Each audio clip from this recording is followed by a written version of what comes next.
अस्सलामु अलैकुम वरहमतुल्लाहि वबरकातुह।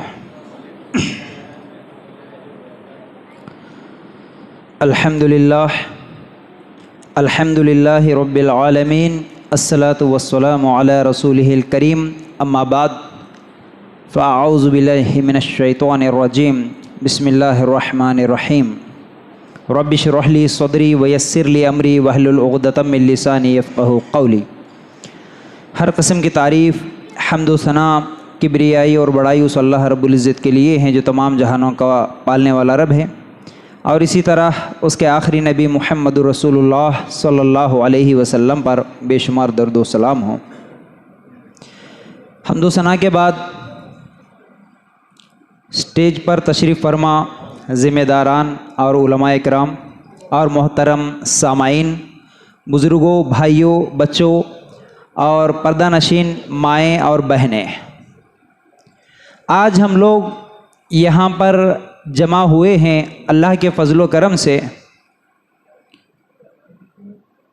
मुहम्मद सल्लल्लाहु अलैहि वसल्लम के ऊपर जितने भी एतराज़ात हैं, हमारे नबी सल्लल्लाहु अलैहि वसल्लम पर एतराज़ात और उसका जवाब, इस उन्वान के तहत कुछ बातें कुरान और सुन्नत की रोशनी में सुनने के लिए। तो आप लोगों से गुजारिश है कि आप लोग तवज्जो के साथ सुनिए। अल्हम्दुलिल्लाह यहाँ पर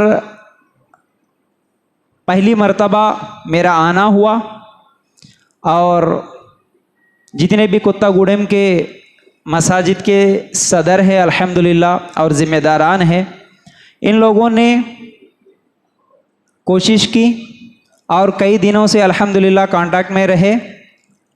इतने साल, बल्कि तकरीबन मैं समझता हूँ 1 साल पहले से बातचीत हो रही है, लेकिन अल्लाह ताला अल्हम्दुलिल्लाह अब मौका दिया, तो अल्लाह के फजल व करम से आज मैं आप लोगों के सामने हूँ। मैं ये चाहता हूँ कि आप लोग एक तो तवज्जो के साथ सुनेंगे और इधर उधर नहीं घूमेंगे। मेरे भाई, आप लोग अगर एक जगह बैठकर तवज्जो के साथ सुने तभी मैं आगे बढ़ सकता हूँ, वरना फिर मैं जो बोलना चाहता हूँ वो बातें नहीं बोल सकता, मेरे लिए रुकावट बन जाएंगी अगर मेरे सामने लोग अगर घूमेंगे फिरेंगे या तवज्जो के साथ नहीं सुनेंगे।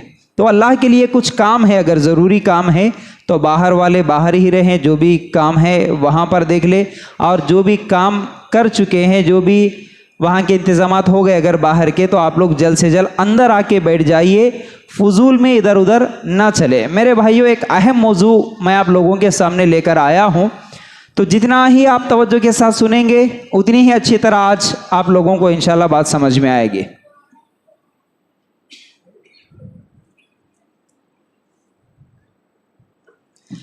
तो बहरहाल हमारा मौजू शायद आप लोगों को मालूम है, व्हाट्सएप के ज़रिए से भी अल्हम्दुलिल्लाह आप लोगों तक ये मैसेज पहुंच चुका है कि आज का हमारा मौजू मुहम्मद सल्लल्लाहु अलैहि वसल्लम पर एतराज़ात और उसका जवाब।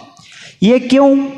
इसलिए कि आज जो हालात हम देख रहे हैं व्हाट्सएप के ज़रिए से, सोशल मीडिया के ज़रिए से, यूट्यूब के ज़रिए से, न्यूज़ के ज़रिए से, हमारे नबी सल्लल्लाहु अलैहि वसल्लम की किसी ने गुस्ताखी की और उसको लेकर हर जगह क्या है, चर्चा हो रहा है। उसी मसले पर असल में आज हम लोगों को करने का काम क्या है, ऐसे हालात में हमारी जिम्मेदारी क्या है, ये भी बताऊंगा मैं आज आप लोगों के सामने आखिर में। और हमारे नबी सल्लल्लाहु अलैहि वसल्लम पर ये जो एतराज़ात है उसका सबसे पहले हम लोगों को जवाब मालूम हो। करने का काम क्या है, जिम्मेदारी क्या है, ये आखिर में सुनेंगे इंशाल्लाह। लेकिन अगर कोई एतराज़ करता है किसी भी मसले पर, हमारे नबी सल्लल्लाहु अलैहि वसल्लम के ताल्लुक से कोई भी गुस्ताखी करता है, तो उसका जवाब हम कैसे दें? क्या उसका जवाब हमारे पास है? सबसे पहले तमीदी तौर पर मैं आप लोगों को ये बात समझाना चाहता हूँ, आज हमारी हालत ये है, अक्सर जगह ऐसा है मुसलमानों की हालत कि हमारा उठना बैठना, लेन देन, कारोबार, कॉलेज में, स्कूल्स में, हर जगह कहीं ना कहीं पर गैर मुस्लिमों के साथ हमारा उठना बैठना चलना होता है, लेकिन अगर कोई गैर मुस्लिम हमारा दोस्त ही हो, कॉलेज में अगर कोई किसी का दोस्त है, कोई सहेली है, अगर कोई एक लड़की कोई लड़का अगर हमारे मुसलमान भाई से या बहन से ही अगर सवाल कर ले कि देखो फिर आप सल्लल्लाहु अलैहि वसल्लम पर, आपके नबी मोहम्मद सल्लल्लाहु अलैहि वसल्लम पर देखिए ये एतराज़ है, देखिए फलां नुपुर शर्मा ने ये जो बात कही है इसका जवाब क्या है, आपके नबी सल्लल्लाहु अलैहि वसल्लम ने क्यों शादी की फिर 6 साल की उम्र की लड़की आयशा से, आपके इस्लाम में 4 शादियां क्यों हैं, आपके नबी 11 शादियां क्यों करे, आपके कुरान में ये जो जिहाद का लफ्ज़ है, कुरान क्यों जिहाद सिखाता है, आपके नबी क्यों जिहाद सिखाते हैं, और इस्लाम तलवार के ज़ोर से फैला, ये क्यों फैला, इस तरह तलवार के ज़ोर से क्यों फैला, ये तमाम जो भी एतराज़ात है भाई, अगर ये सवाल कर ले, क्या इसका जवाब हमारे अपने मुसलमानों के पास है? क्या हर आदमी अपने पड़ोसी, अपने साथी को, अपने दोस्त, अपनी सहेली को क्या इनके जवाब दे सकते हैं? हमको क्या हमारे नबी सल्लल्लाहु अलैहि वसल्लम के बारे में मालूम है? असल मौजू मेरा एक तो है कि जवाब देना है, लेकिन मेरे भाई असल मकसद ये है कि सबसे पहले हमारे अपने मुसलमानों को इसका इल्म हो, ये असल मकसद है। गैर मुस्लिम को जवाब बाद में देंगे, लेकिन पहले जवाब हमको तो मालूम हो। अफसोस इस बात का है कि ये सवालात पे उनको जवाब देना तो दूर की बात, मुसलमान खुद शक में पड़ जाता है आज। हाँ भाई ऐसे कैसा हो गया, हाँ भाई सही है ना, बल्कि कई मुसलमान तो ये सोचने लग जाते हैं कि हाँ भाई हमारे नबी ने गलत किया, नौज़ बिल्लाह, बिल्कुल गलत किया, ये कैसा तरीका है, 6 साल की लड़की से कोई निकाह करता है। मुसलमान खुद शक में पड़ जाए तो मेरे भाई तो फिर इसका जवाब कैसे मिलेगा, कौन देगा इसका जवाब, कैसे देंगे इसका जवाब? तो याद रखो, आज हमारी सबसे बड़ी कमी यह है कि हम दीन के इल्म से दूर होते चले जा रहे हैं।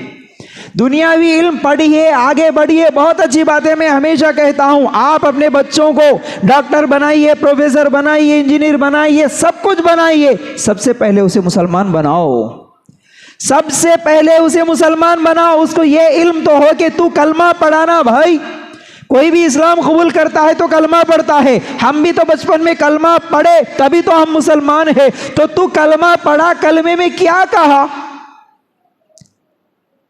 किसका नाम लिया, तू जिसका नाम लिया था उसके बारे में तुझे मालूम है?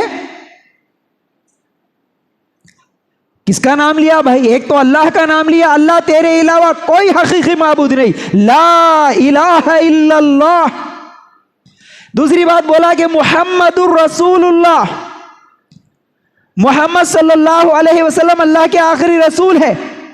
तूने नबी का नाम भी लिया, तो क्या तुझे अल्लाह के बारे में मालूम है? क्या तुझे नबी के बारे में मालूम है? अफसोस है, पूरी दुनिया के बारे में मालूम है। आज मुसलमानों की अक्सरियत ऐसी है जिसको अल्लाह के बारे में ही नहीं मालूम।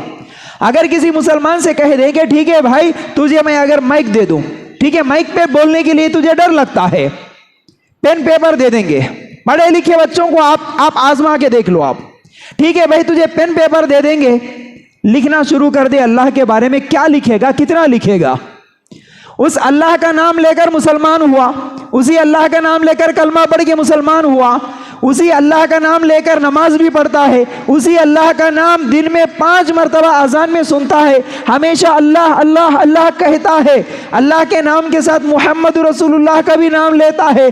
तो तू अब एक पेन ले ले, एक पेपर ले ले, अब उसके बारे में लिखना शुरू कर, अल्लाह के बारे में तुझे कितना मालूम है? हमारी मुसलमान बहनों से कह दो कि ठीक है मुहम्मद रसूलुल्लाह सल्लल्लाहु अलैहि वसल्लम के बारे में, आए मेरी बहन तुझे क्या क्या मालूम, सब लिखना शुरू कर, कितने पेजेस लिख देगी? दूसरी तरफ अगर उसको एक ऑप्शन ये दे दें कि ठीक है दूसरा पेपर भी दे देंगे, पेन भी दे देंगे, इसमें एक्टर के बारे में, एक्ट्रेसेस के बारे में, पॉलिटिकल लीडर के बारे में, क्रिकेटर के बारे में लिखना शुरू कर दे, मुझे बताइए मेरे भाई ईमानदारी के साथ ज्यादा कौन सा लिखेंगे? अल्लाह और उसके रसूल के बारे में? नहीं ना भाई। एक चीज़ और भी मैं आप लोगों को बताना चाहता हूं, मैं जुमा का खुतबा नहीं दे रहा हूं, आज जुमा है लेकिन जुमा का खुतबा मेरा हो गया। जुमा के खुतबे में मैं किसी से सवाल नहीं करता, किसी से बात नहीं करता, मेरी बात मैं बोल देता हूं। लेकिन अब यहां पर हम एक दर्स में बैठे तो कुछ बातें आपसे भी सुनना चाहता हूं। अल्लाह के लिए आप हाँ या ना में जवाब दें। ज्यादा मुश्किल सवालात नहीं करूंगा, परेशान नहीं होना क्या फयाज भी वहां से बुला के लाके हमारे को यहाँ क्वेश्चन कर रहे हैं, नहीं भाई। थोड़ा सा आपकी तरफ से भी मुझे जवाब मिले तो इंशाल्लाह बात और आगे बढ़ा सकते हैं। तो ईमानदारी के साथ हम बता सकते हैं, हम सबको मालूम है कि बोलने वाला, लिखने वाला क्रिकेटर के बारे में लिख देगा, एक्टर के बारे में लिख देगा, सीरियलों के बारे में लिख देगा, फिल्मों के बारे में लिख देगा, बल्कि कौन सा क्रिकेटर, कौन सी एक्ट्रेसेस, किसके साथ कौन शादी करा, कितने बच्चे हुए, कितने मरतबा तलाक हो गया, उसके बच्चों के नाम क्या है, उसके सेंचुरीज कितने हैं, उसने कितने फिल्मा निकाला, डायरेक्टर कौन, म्यूजिक डायरेक्टर कौन, प्रोड्यूसर कौन, हर चीज बता देंगे। बल्कि एक एक फिल्म आज कितने करोड़ कमाई वो भी, झूठ बोल रहा हूं भाई प्लीज रिक्वेस्ट है मेरी, हाँ या ना बोलेंगे ना नौजवान, आज इनके बारे में तो बोलेंगे ना, तो फिर मेरे भाई अल्लाह के रसूल के बारे में क्यों नहीं बोल सकते? अल्लाह के बारे में क्यों नहीं बोल सकते? क्योंकि हमने वक्त नहीं निकाला, अल्लाह के बारे में नहीं सीखा, अल्लाह के रसूल के बारे में हमने नहीं सीखा, सीखने की कोई कोशिश नहीं की। हम रस्मी दीनदार बनते आए, नस्ली मुसलमान बनते आए। असली मुसलमान बनने की जरूरत है। असली और नस्ली में जमीन और आसमान का फर्क है। रस्मी दीनदारी में, हकीकी दीनदारी में जमीन और आसमान का फर्क है। नस्ली दीनदार क्या है? तू क्यों रे बाबा मुसलमान बोले तो मेरे अम्मा बाबा मुसलमान, मैं खतना कर लिया इसलिए मुसलमान, मुसलमान के घर में पैदा हुआ इसलिए मुसलमान, आधार कार्ड पे नाम है मुसलमान का इसलिए मुसलमान। तो क्यों मुसलमान? सही जवाब इसका भी नहीं मिलता मुसलमानों के पास।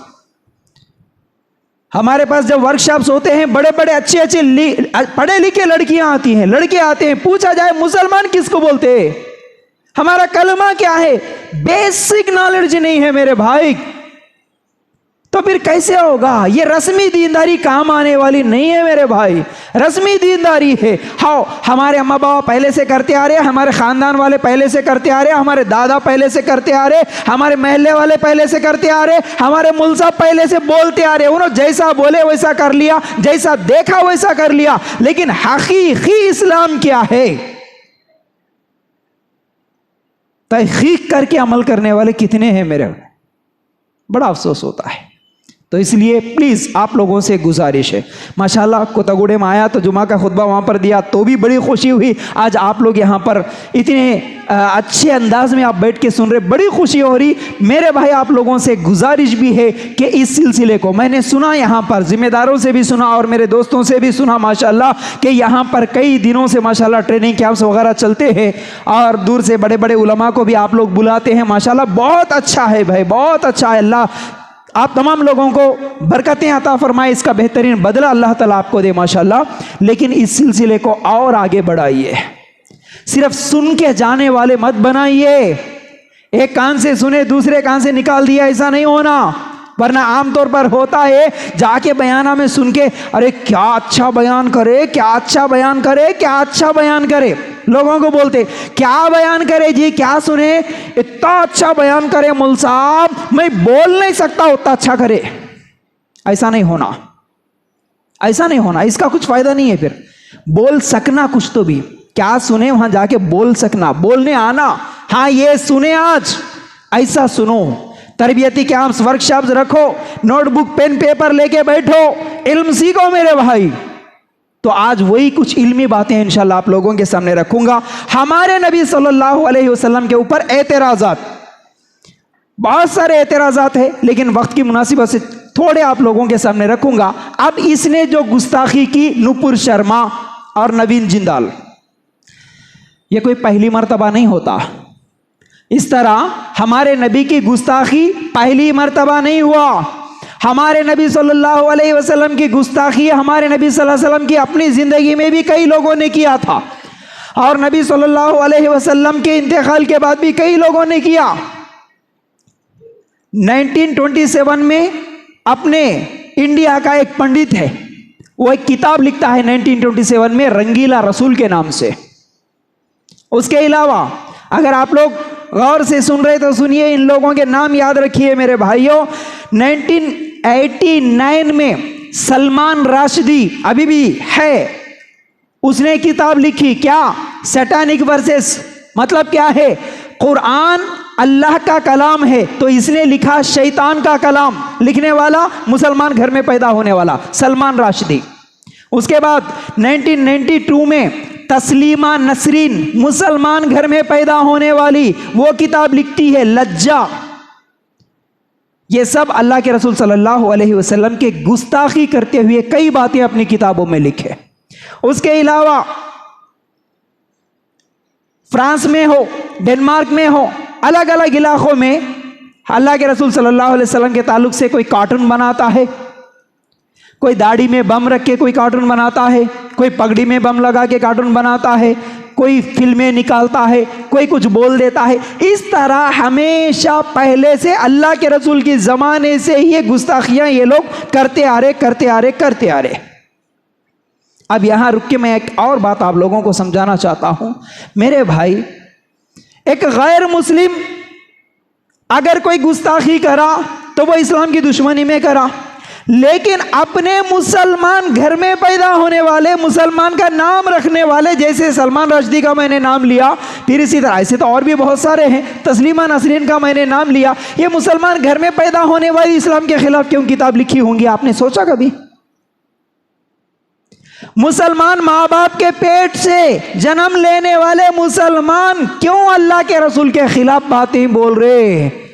ये 1992 की बात बोल रहा हूं। आज भी आप लोग सोशल मीडिया से ज्यादा करीब है, अगर आप निकाल कर देखेंगे जितने भी बॉलीवुड में, टॉलीवुड में जितने नाचने गाने के लिए एक्ट्रेसेस जा रही है, वो भी मुसलमान घरों में पैदा होने वाली कितनी है, जो इस्लाम के खिलाफ, पर्दे के खिलाफ, कुरान के खिलाफ बातें बोल रही आज। बल्कि ये जितने भी देहात हैं ना, यहां से भी वो शौक, वो फिल्मों का शौक, वो सीरियल का शौक, उसके शौक में जाने वाली कितनी मुसलमान लड़कियां हैं जो मुर्तद हो जा रही, इस्लाम के खिलाफ बोल रही है। ऐसा क्यों हो रहा? वजह एक ही, जैसा कि मैं पहले से बताते आया कि इल्म से दूरी। दुनियावी इल्म में बहुत आगे बढ़े, दीनी इल्म को छोड़ दिए। दीनी इल्म नहीं सिखाए, बच्चों को इल्म दीन का दिए ही नहीं। मुसलमान घर में पैदा हुई, बाद में पूरा क्या है, गैर मुस्लिमों के साथ सोहबत था, वही तालीम थी, इस्लाम को छोड़ दी, इस्लाम के खिलाफ बोल रही आज। तो कल के दिन ये फितना हमारे घरों में ना हो, अगर आप ये चाहते हैं तो मेरे भाइयों, अपने घर का जो निज़ाम है, जो तरीक़ा है, इसको बदलने की ज़रूरत है। हो सकता है हमारे घर में, हमारे ख़ानदान में, हमारे मोहल्ले में कोई दूसरी तस्लीमा नसरीन पैदा हो सकती है, अगर इसी तरह हम दुनिया के पीछे दौड़ेंगे तो। कोई दूसरा सलमान राशिदी हमारे अपने पेट में, हमारे अपने बच्चों में कोई निकल सकता है। क्यों निकलेगा? वो जब दीन के इल्म से उसे दूर करेंगे तो निकल सकता है। ये बहुत बड़ा खतरनाक फितना है मेरे भाइयों। इसलिए बचपन से अपने बच्चों को तालीम दो, तरबियत दो इस्लाम की, दुनियावी तालीम के साथ साथ। चलिए, इतनी बातें बोलने के बाद अल्लाह ताला कुरान में क्या कहता है हमारे नबी सल्लल्लाहु अलैहि वसल्लम के ताल्लुक से? ये गुस्ताखी करने वाले तो हमेशा है, रहे हैं, और क़यामत तक और भी कोई उठेगा और भी कुछ ना कुछ बोलेगा। लेकिन अल्लाह ताला क्या कहते हैं? वरफ़अना लका ज़िक्रक, और हमने तेरा जिक्र बुलंद कर दिया। गुस्ताखी करने वाले कितनी भी गुस्ताखी करे, लेकिन अल्लाह के रसूल सल्लल्लाहु अलैहि वसल्लम का नाम, अल्लाह के रसूल का जिक्र बुलंद करना, अल्लाह ऐलान कर रहा है कि हमने तेरा नाम बुलंद कर दिया। जब नबी का नाम अल्लाह ताला बुलंद करे, उसके मुकाबले में कौन है जो अल्लाह के रसूल सल्लल्लाहु अलैहि वसल्लम की गुस्ताखी करके अल्लाह के रसूल सल्लल्लाहु अलैहि वसल्लम को अगर बदनाम करने की कोशिश करे और वो कामयाब भी हो जाए? ऐसा नहीं हो सकता। याद रखो मेरे भाइयों, जहां पर कुछ लोगों ने अल्लाह के रसूल सल्लल्लाहु अलैहि वसल्लम की गुस्ताखी की, तो उन्हीं मुशरिकों में से, उन्हीं काफिरों में से, उन्हीं गैर मुस्लिमों में से कई लोग ऐसे हैं जो अल्लाह के रसूल सल्लल्लाहु अलैहि वसल्लम की तारीफ भी की है, माशाअल्लाह।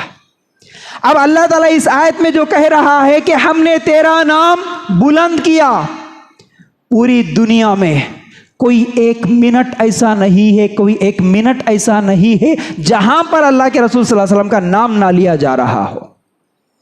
इस दुनिया में जितने मसाजिद है, जहां जहां भी अजान होती है, अशहदु अल्ला इलाहा इल्लल्लाह के बाद अशहदु अन्ना मुहम्मदुर रसूलुल्लाह मुअज्जिन अजान देता है। हर जगह यह गवाही देता है। पूरी कायनात में एक मिनट ऐसा बाकी नहीं है अल्लाह के रसूल का नाम इस दुनिया में ना लिया जा रहा हो और यह गवाही ना दी जा रही हो कि मैं गवाही देता हूं कि मुहम्मदुर रसूलुल्लाह सल्लल्लाहु अलैहि वसल्लम अल्लाह के बंदे, अल्लाह के रसूल है।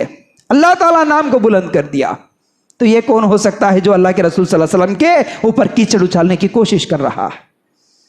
एक और बात भी याद रख लो, Guinness book of world record है, उसमें लिखा हुआ है, रिकॉर्ड कभी बनता है तो उसमें लिखा जाता है, उसमें लिखा हुआ है कि पूरी दुनिया में किसी का भी नाम लोग इतना ज्यादा नहीं रखते जितना मोहम्मद का नाम सल्लल्लाहु अलैहि वसल्लम लोग अपने नाम के साथ रखते हैं। इतना नाम किसी भी मजहब का मानने वाला अपने बच्चों का अपना नाम नहीं रखता। यानी हमारे मुसलमानों में जो मोहम्मद रखते हैं ना, हम नाम मोहम्मद मोहम्मद मोहम्मद, ये नाम हमारे नबी सल्लल्लाहु अलैहि वसल्लम का जितना लोग नाम रखते हैं, ऐसा कोई भी मजहब में इतने ज्यादा नाम अपने भगवान का हो या अपने नबियों का हो, किसी का भी नाम नहीं रखते।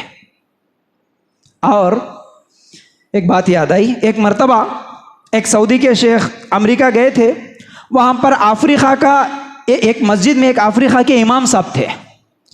एक इमाम साहब से जब मुलाकात हुई तो उनसे पूछा गया कि तुम्हारा नाम क्या है, तो उन्होंने कहा कि मोहम्मद अशरा। क्या बोले, जरा बोलो भाई। मोहम्मद अशरा। अशरा का मतलब क्या होता? 10, राइट, 10। मोहम्मद 10 नाम क्या है इसका? मोहम्मद अशरा। बोले तो मोहम्मद 10, अरे ये कैसा नाम है भाई, ये मोहम्मद 10 क्या है, मोहम्मद 10 ये भी कोई नाम होता है, ऐसा क्यों रखे तुम्हारे वालिद साहब? ये सऊदी के शेख वहाँ पर जाके अमेरिका में एक अफ्रीका के इमाम साहब से पूछ रहे, तो वो जवाब में देते हैं, जवाब में कहते हैं कि देखिए मेरे वालिद साहब को मोहम्मद नाम इतना ज़्यादा पसंद है, इतना ज़्यादा पसंद है माशाल्लाह, हम लोग जितने भी उनकी औलाद है उन्होंने सबका नाम मोहम्मद रखा, और याद रखने के लिए Mohammad number 1, Mohammad number 2, Mohammad number 3, Mohammad number 4 लिखा। मेरा नंबर 10 था इसलिए मेरा नाम मोहम्मद अशरा लिखे, मैं 10वें नंबर का उनका लड़का हूं बोल के बोले। ये मोहम्मद के नाम से मोहब्बत थी उनके वालिद साहब को, इसलिए मोहम्मद वाहिद, मोहम्मद इसनैन, मोहम्मद सलासा, मोहम्मद अरबा, मोहम्मद खमसा, इसलिए सब बच्चों का नाम रख दिए, सबका नाम मोहम्मद है बस। अल्लाहु अकबर। ऐसा नाम जो दुनिया में सिर्फ हमारे नबी सल्लल्लाहु अलैहि वसल्लम का लगाते, दुनिया में कोई किसी भी मजहब का मानने वाला नहीं लगाता। इसी तरह महात्मा गांधी के बारे में कोई नहीं जानता। उन्होंने कहा था क्या? इस्लाम तलवार की जोर से नहीं फैला, बल्कि इस्लाम मोहम्मद रसूलुल्लाह सल्लल्लाहु अलैहि वसल्लम के अच्छे अखलाक और उनके साथियों के अच्छे अखलाक की वजह से फैला। मैं इस बात की गवाही देता हूं, महात्मा गांधी ने कहा यह बात। गैर मुस्लिमों ने गवाही दी। ये लोग जो इस्लाम के दुश्मन, ये मुशरिक, ये काफिर जो प्रोपेगेंडा करते हैं, ये बिल्कुल गलत है। मोहम्मद, ये कौन? महात्मा गांधी ने ये बात कही है कि इस्लाम तलवार की जोर से नहीं फैला, सिर्फ मोहम्मद सल्लल्लाहु अलैहि वसल्लम के अच्छे अखलाक की वजह से फैला। फिर उसके बाद माइकल हेचहार्ट ईसाई है, किताब लिखता है द 100। क्या है उसके अंदर? इस दुनिया में जितने भी मशहूर लोग हैं, किसी भी मजहब के, चाहे वो भगवान के रूप में है मानते हैं लोग उनको, या नबी के रूप में मानते हैं, या फिर जैसे भी बड़े मानते हैं, उन लोगों में से जितने भी फेमस लोग हैं, उन तमाम लोगों की वो हिस्ट्री पढ़कर, जिंदगियों को पढ़कर वो किताब लिखता है द 100। 100 लोग, पूरी दुनिया के 100 लोगों के बारे में वो अपनी पढ़ी हुई, अपने पास जितना भी उसका इल्म था वो उनके बारे में लिखता है। 100 लोगों की हिस्ट्री, 100 लोगों की जिंदगियां लिखता है।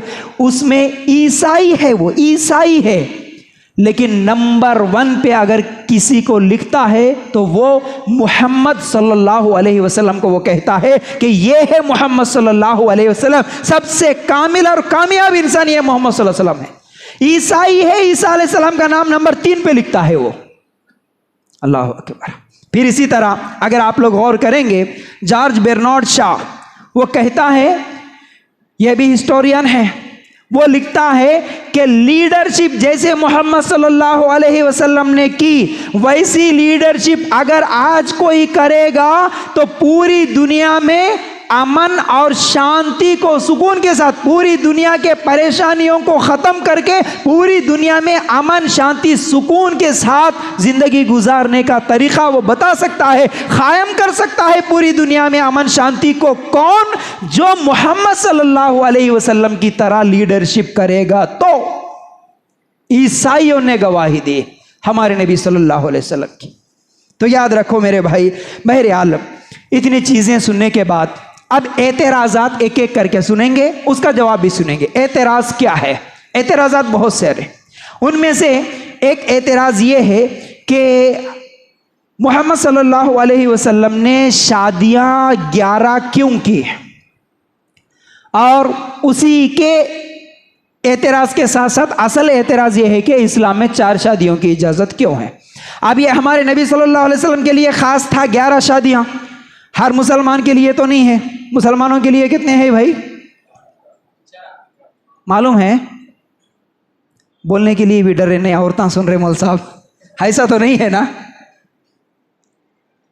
इस्लाम में इजाजत है कितनी शादियों की मर्द के लिए? 4। मोहम्मद सल्लल्लाहु अलैहि वसल्लम, हमारे नबी सल्लल्लाहु अलैहि वसल्लम ने कितनी शादियां की? 11। अब यह है एतराज। अब कोई गैर मुस्लिम अगर सवाल करे कि तुम्हारे नबी 11 शादियां क्यों करे और तुम्हारे लिए 4 शादियां करने की इजाजत क्यों है, इसका जवाब कितने मुसलमानों को मालूम है भाई? जरा गौर करना, मेरी माँ बहनें सुन रही है, गौर से सुनना।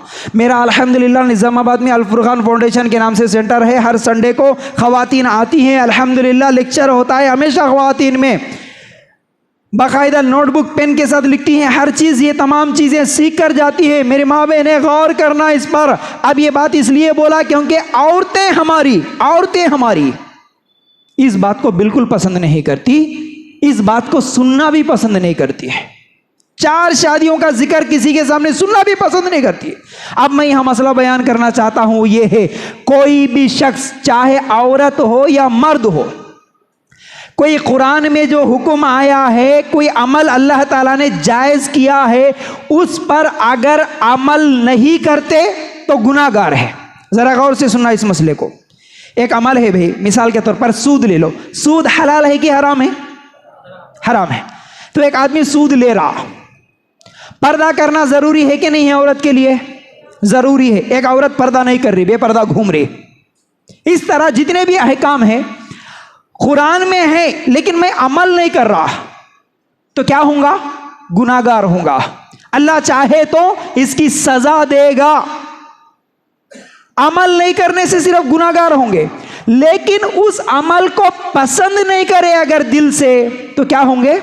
इस्लाम से बाहर। अमल नहीं करना अलग चीज है, पसंद नहीं करना अलग चीज है। कोई औरत मजबूर है, नहीं भाई मैं मजबूरी में हूं, मेरे को जॉब करना है, मेरे को कुछ तो भी है, मेरे माहौल में पर्दा नहीं कर रहे, मैं भी नहीं करती, करना चाहिए लेकिन नहीं कर रही, तो उन्हें गुनाहगार है। लेकिन कोई औरत ये बोल रही कि ये पर्दा वगैरह क्या है भाई, ये बोझ है हमारे ऊपर, ये जुल्म है, ये दिल से अगर पसंद नहीं करती तो वह इस्लाम से बाहर काफिर हो जाती। इसी तरह ये 4 शादियों का मसला है। 11 शादी अल्लाह के रसूल सल्लल्लाहु अलैहि वसल्लम ने किए हैं। इस अमल, इस बात पर अगर कोई ये कहेंगे नहीं भाई हमारे माहौल में 4 शादियां नहीं करते, 4 शादियां करे तो इंसाफ नहीं करते, ये फलां फलां फलां जो कुछ भी है, इसको इस तरह अगर समझे कि हम नहीं कर रहे, करने की इजाजत नहीं दे रहे, कुछ तो भी हो रहा, तो ये गुनाहगार है। लेकिन ये 4 शादियां अल्लाह के रसूल, अल्लाह ताला कुरान में क्यों दिया होगा इजाजत, ये बात ही हमको पसंद नहीं है। तुम दिल से अगर अल्लाह के हुक्म को पसंद नहीं करते, इस्लाम से बाहर हो जाते।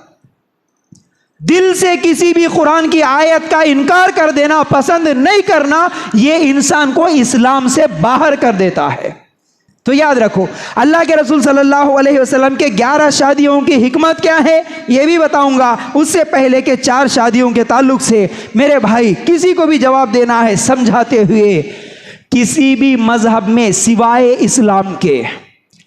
इस्लाम के किसी दूसरे मजहब में औरतों के साथ जो शादियां हैं, कितनी करना पाबंदी नहीं है, कितनी करना लिमिट नहीं है, लिमिट और पाबंदी किसी में है तो वो इस्लाम में है, वो है 4 मर्द कर सकता है। कितने?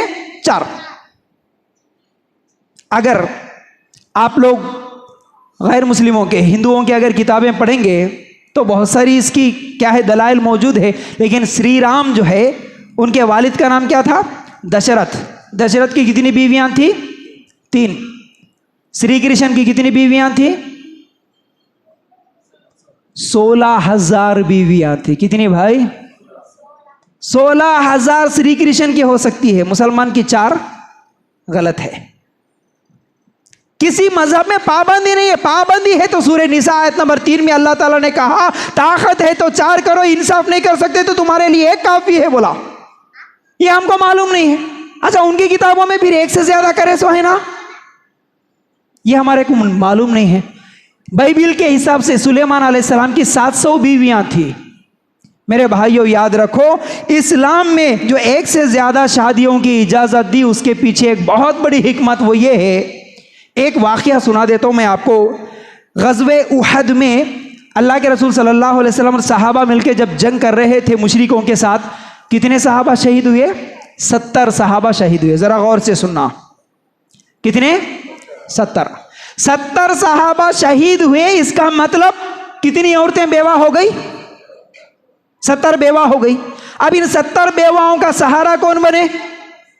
आज भी मेरे नौजवान भाई, अल्लाह के लिए प्लीज भाई साहब प्लीज आप मस्जिद में आए, मेरी तरफ देखेंगे आप गौर से। आप दर्स सुनने के लिए आए, तकलीफ हुई मेरी बात से तो माफ कर देना, लेकिन मेरे पास अगर कोई बात सुन रहे तो भाई अल्लाह के लिए गौर से सुनना। 4 शादियों के पीछे हिकमत बता रहा हूं मैं आपको। अल्लाह के रसूल सल्लल्लाहु अलैहि वसल्लम के ज़माने में अब ये 70, एक ही जंग में 70 सहाबा शहीद हुए तो 70 औरतें बेवा हो गई। अब ये बेवाओं का सहारा कौन बने? अल्लाह के रसूल सल्लल्लाहु अलैहि वसल्लम सबसे पहले कदम आगे बढ़ाते हैं, हफ्सा रजी अल्लाह ताला अन्हा से निकाह करते हैं। तुम बेवा बन गए, मैं तुम्हारा शोहर, मैं निकाह करूंगा। उसके बाद सहाबा एक एक करके अल्हम्दुलिल्लाह क्या है निकाह कर लेते हैं। बेवाओं की इज्जत, बेवाओं का सहारा बनने के लिए अल्लाह ताला, क्योंकि हमारा क्रिएटर अल्लाह, पैदा करने वाला अल्लाह, हमको बनाने वाला अल्लाह, हमारे लिए क्या अच्छा क्या बुरा जानने वाला भी अल्लाह है। इसलिए अल्लाह ताला ने ये इजाजत दी कि देखो मर्द के लिए 4 शादियां। हुक्म नहीं दिया, यहां पर इजाजत दी। क्यों? ये औरतों को बड़ी तकलीफ होती है, हालांकि इसमें फायदा औरतों का है। मैं हमेशा इस टॉपिक पे मेरा अलग से यूट्यूब पे लेक्चर है 1.5 घंटे का, 4 शादियां, दूसरी शादी के फायदे और नुकसान, 1.5 घंटे का लेक्चर है, ये अलग है मेरे भाई मेरा मौजूद। लेकिन सुनो आप, देखिए आज भी हमारे माहौल में अगर एक लड़की, एक औरत की शादी हुई, 20 साल 21 साल की उम्र में शादी हुई, 18 साल की उम्र में शादी हुई तो 6 महीना में शोहर का इंतकाल हुआ, 1 साल में इंतकाल हुआ, एक बच्चा पैदा हुआ, शोहर मर गया या तलाक हो गया। अब उस बेवा से, उस मुतल्लका से कौन सा कुंवारा लड़का शादी करने के लिए तैयार है भाई? तैयार कोई कुंवारा लड़का उससे निकाह करेगा? नहीं करेगा। अब वो बेचारी 20 साल की उम्र में बेवा हो गई, अगर 60-70 साल उसकी जिंदगी है तो वो पूरी 40 साल अकेली जिंदगी गुजारेगी, बगैर शोहर की जिंदगी गुजारेगी। उस छोटे बच्चे को पालने के लिए लोगों के घरों में बर्तन साफ करते हुए जिंदगी गुजारेगी, फैक्ट्रियों में जाके मेहनत करेगी। पूरा माशरा उसको शहवत की निगाह से देखेगा, बुरी निगाह से देखेगा, जिना करना चाहेगा। उसके लिए कितने मुश्किलात है। अल्लाह ताला ने इसलिए कहा बेवाओं का सहारा बनने के लिए ऐ मर्दो तुम उसको दूसरी शादी करके इज्जत के साथ घर में रखो, इज्जत के साथ। आज ये तरीका हमारा इस्लाम ही हमको पसंद नहीं है। मोहम्मद सल्लल्लाहु अलैहि वसल्लम ने क्यों किया, इसके पीछे बड़ी हिकमत है। और पूरी दुनिया में अगर हम देखेंगे औरतें ज्यादा है, मर्द कम है। अब जो ज्यादा औरतें हैं उनका क्या होगा फिर? या तो जिना करेगी या नहीं तो किसी के दूसरे निकाह में रहेगी। उसके अलावा उसके लिए तीसरा ऑप्शन है ही नहीं। इसलिए अल्लाह ताला इजाजत दिया इस बात को मेरे भाइयों। तो बहरहाल पहला एतराज, इस्लाम में 1 से ज्यादा शादियां क्यों और मोहम्मद सल्लल्लाहु अलैहि वसल्लम 11 शादियां क्यों करे? ये 11 के बारे में और भी आगे बातें आ रही है, लेकिन सबसे पहले एक बेवा की इज्जत हो, उसके लिए इज्जत की जिंदगी मिले, इसलिए अल्लाह ताला ने ये इजाजत दिया। उसके बाद अब आते हैं 6 साल की लड़की से अल्लाह के रसूल सल्लल्लाहु अलैहि वसल्लम ने क्यों शादी किया।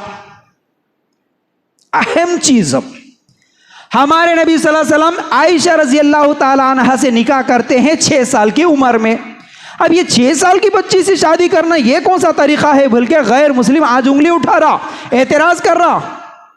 अब इसका जवाब क्या है?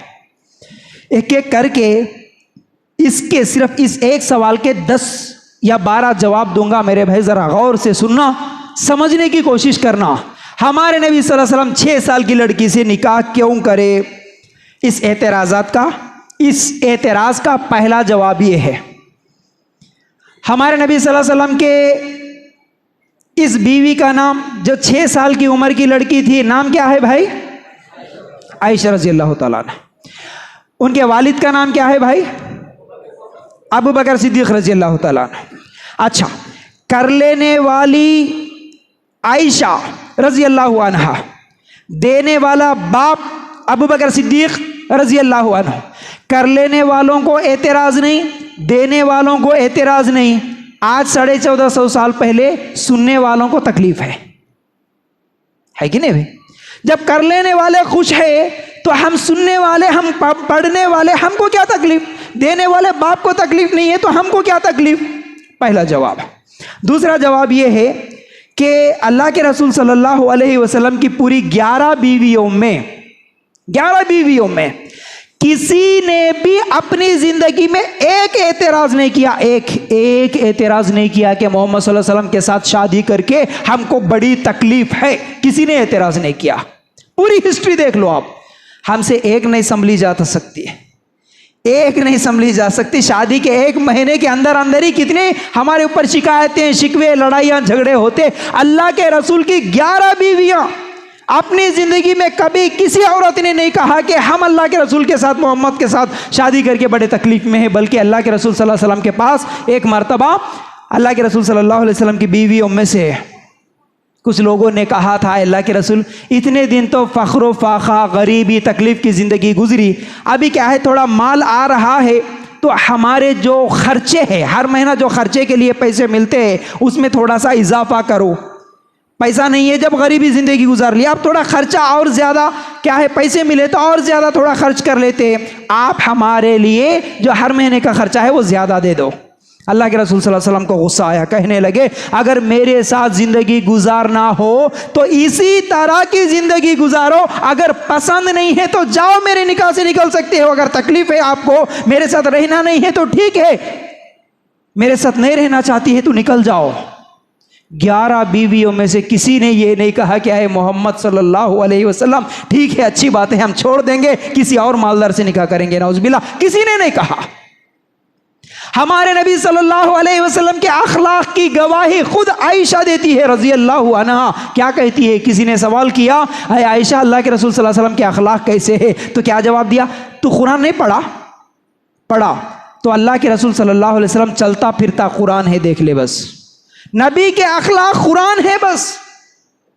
अल्लाह के लिए गौर करना मेरे भाइयों। ये दूसरा जवाब हो गया। अब तीसरा जवाब सुनिए क्या है। आज ये लोग जितने भी ज्यादा एतराज करने वाले, ये काफिर, ये मुशरिक है, ये निकाह तो नहीं करते एक से ज्यादा, और एक से ज्यादा निकाह करने वाले को पसंद नहीं करते, लेकिन खुद एक निकाह करते हुए अफायर सवों में करते हैं, जिना सवों से करते हैं। शादी से पहले जिना, शादी के बाद जिना, अफायर शोहर के होते हुए कितने लोगों से अफायर, शादी से पहले कितने ज्यादा। अब ये जिना करना अच्छा है या निकाह करना अच्छा है? जिना करके किसी को बच्चा होने के बाद छोड़ देना, आबार्शन करा देना, हाँ उसको बाजार में बेच देना, उसके साथ खिलवाड़ है, लेकिन इज्जत के साथ निकाह करके घर में रखना, यह कितना अच्छा अमल है। निकाह इनको पसंद नहीं आता, जिना इनको पसंद है। और एक बात याद रख लो, आज पूरी मुशरिकों में से, अब यहां पर अल्लाह के रसूल सल्लल्लाहु अलैहि वसल्लम 11 शादियां क्यों करे? उस जमाने में भी अल्लाह के रसूल सल्लल्लाहु अलैहि वसल्लम के दुश्मन थे जैसे आज है, लेकिन आज से भी ज्यादा खतरनाक दुश्मन कब थे? अल्लाह के रसूल की जिंदगी में। कैसे दुश्मन थे? नबी को आंखों के सामने देख रहे, कोई एक मौका मिले तो भी लेंगे और उसको मजाक बना के लोगों के सामने अफवाह फैलाएंगे बोल के सब बैठ के है। अबू जहल है, अबू लहब है, कितने ऐसे मुनाफिक और मुशरिक है, अल्लाह के रसूल के एक एक हरकत को देखते हुए बैठे। बल्कि अल्लाह के रसूल सल्लल्लाहु अलैहि वसल्लम के एक छोटे बेटे का जब इंतकाल हुआ, 6 महीने की उम्र में बेटा मर गया, तो उस जमाने के मुशरिक क्या करे? खुशियां मनाए। देखो देखो मोहम्मद को, ये तो दुम कटा है, इसकी तो औलाद, इसको तो बेटे ही नहीं है, देखो, बल्कि बेटा मर गया तो जाके खुशियां मनाने वाले लोग अल्लाह के रसूल 6 साल की उम्र की आयशा से अगर निकाह करते तो क्या खामोश बैठते? खामोश नहीं बैठते। इस मसले को भी लेकर क्या करते थे? देखो देखो मोहम्मद कैसा आदमी है, छोटी बच्ची से निकाह कर लिया, देखो, बल्कि मजाक उड़ाते थे। लेकिन किसी ने मजाक उड़ाया नहीं? उड़ाया। क्यों? क्योंकि उस जमाने में छोटे बच्चियों के साथ निकाह करना आम था, कोई गलती थी ही नहीं। छोटी बच्ची से उस जमाने में भी गलती नहीं है, आज भी नहीं है, लेकिन थोड़ा गौर करो, थोड़ा सुनो, थोड़ा सब्र करो, आगे एक और बात भी बोल रहा हूं मैं। तो उस जमाने में रिवाज था, हर आदमी करता था निकाह, छोटी उम्र में कोई गलती नहीं थी। उस जमाने का मुशरिक एतराज नहीं किया, तो आज के मुशरिक को क्या एतराज? और एक बात भी बताऊं, ठीक है, 6 साल की उम्र में निकाह हुआ, ये हाईलाइट कर रहे, लेकिन रुखसती कब हुई? 9 साल की उम्र में। रुखसती कब हुई बोलो? 9 साल। मतलब क्या है? निकाह बचपन में लड़की का वालिद कर सकता है किसी के साथ, लेकिन जब वो बालिग होगी उसके बाद ही रुखसती होगी। और एक बात भी यहां पर याद रखो, अल्लाह के रसूल सल्लल्लाहु अलैहि वसल्लम की जिंदगी में भी ये अमल था और आज भी है, लड़की की रजामंदी के बगैर निकाह नहीं होता। लड़की राजी रहना। अब 9 साल की उम्र में कोई लड़की बालिग हो गई और वो राजी है, अब्बा बोले कि देख बेटा मैं तेरा निकाह फलां से करना चाहता हूं, लड़की बोली ठीक है, वो निकाह हो जाता।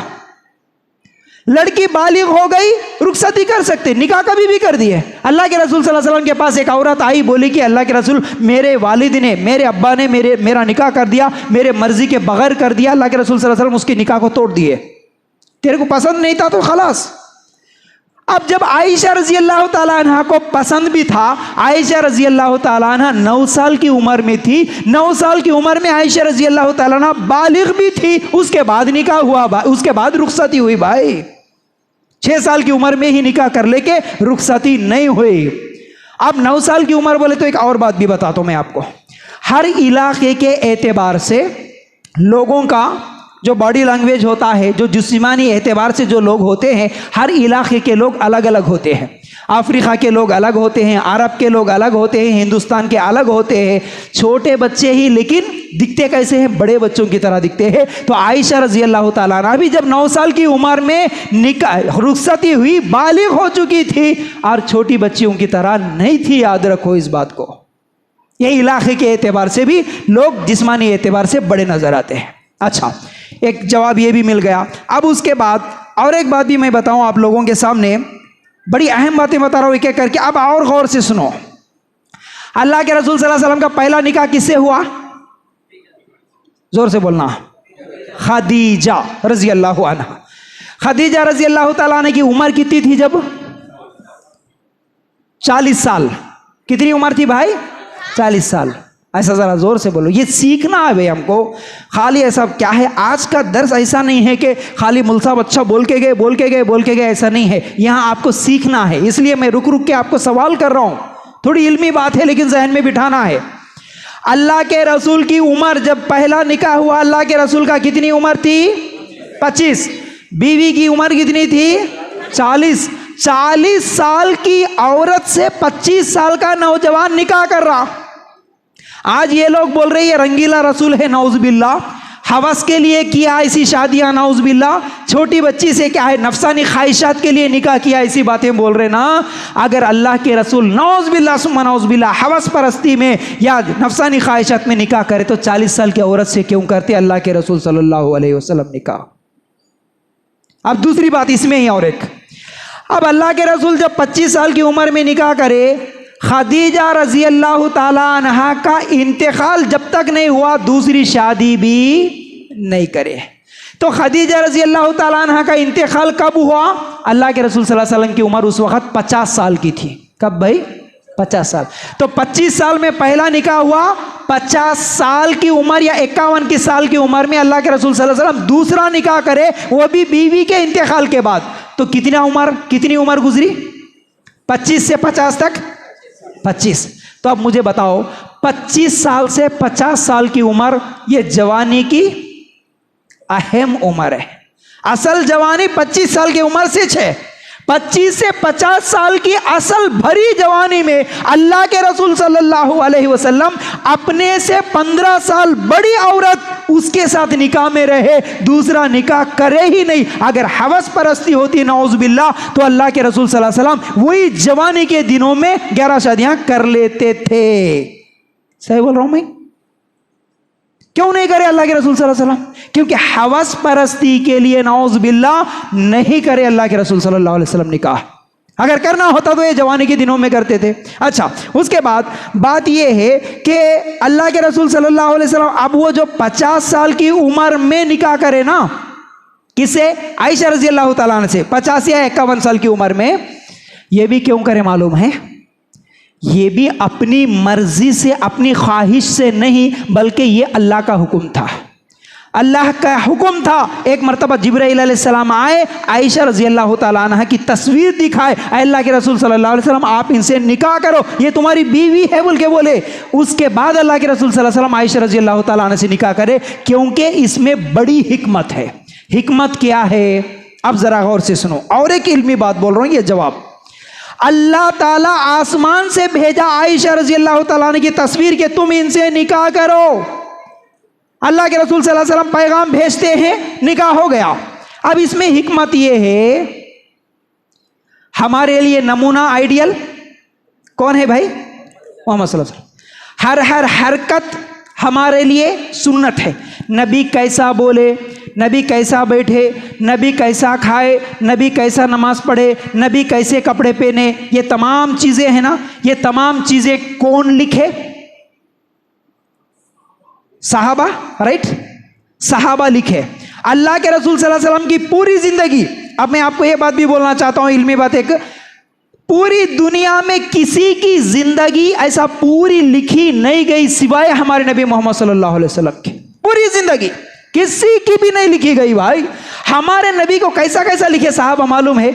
हमारे नबी ऐसा बैठे, हाथ ऐसा रखे, मुस्कुराए, मुस्कुराए तो दांत दिखे। अल्लाह के रसूल के हाथ में एक छोटी लकड़ी थी, एक मिसवाक था, अल्लाह के रसूल जमीन पे ऐसा कुरेद रहे थे। अरे एक एक हरकत, नबी की उंगली कैसी थी, नबी के हाथ में क्या था, नबी मुस्कुराए कैसे, एक एक हरकत लिखी गई भाई। अल्लाह अकबर, अल्लाह के रसूल सल्लल्लाहु अलैहि वसल्लम की जिंदगी। तो अब मुझे बताओ, घर से बाहर निकले, पूरे सहाबा मौजूद है लिखने के लिए, नबी कब बोले, क्या बोले, कौन सी हदीस है, नबी का तरीका क्या है। अबू हुरैरा रजी अल्लाह तआला अन्हु लिख रहे, अब्दुल्लाह इब्ने मसूद लिख रहे रजी अल्लाह तआला, सहाबा बाहर जाते ही पूरी जिंदगी लिख रहे। अब घर के अंदर की जिंदगी भी लिखना कि नहीं? घर के अंदर सहाबी आके नहीं लिख सकते। घर के अंदर के मसाइल, खास तौर से औरतों के तहारत के मसाइल, पाकी नापाकी के मसाइल, हम बिस्तरी के मसाइल, ये तमाम हैज़ो निफास के मसाइल, गुस्ल के मसाइल, औरतों के बारे में ये पूरा इल्म देने के लिए एक ऐसी ज़हीन औरत की ज़रूरत थी। बाकी सब बीवियाँ बेवाएँ और मुतल्लक़ाएँ हैं, लेकिन ये कुंवारी लड़की एक ही है, वो आयशा रज़ी अल्लाह ताला अन्हा, इसलिए कि वो ज़हीन भी है और वो अल्लाह के रसूल सल्लल्लाहु अलैहि वसल्लम के घर के अंदर की ज़िंदगी लिख सके, पढ़ सके, क़यामत तक आने वाले मुसलमानों के लिए बयान कर सके। इसलिए ज़रूरत थी एक ज़हीन औरत की, इसलिए अल्लाह का हुक्म हुआ आप आयशा से निकाह कर लो रज़ी अल्लाह अन्हा। यह सबसे बड़ी हिकमत है।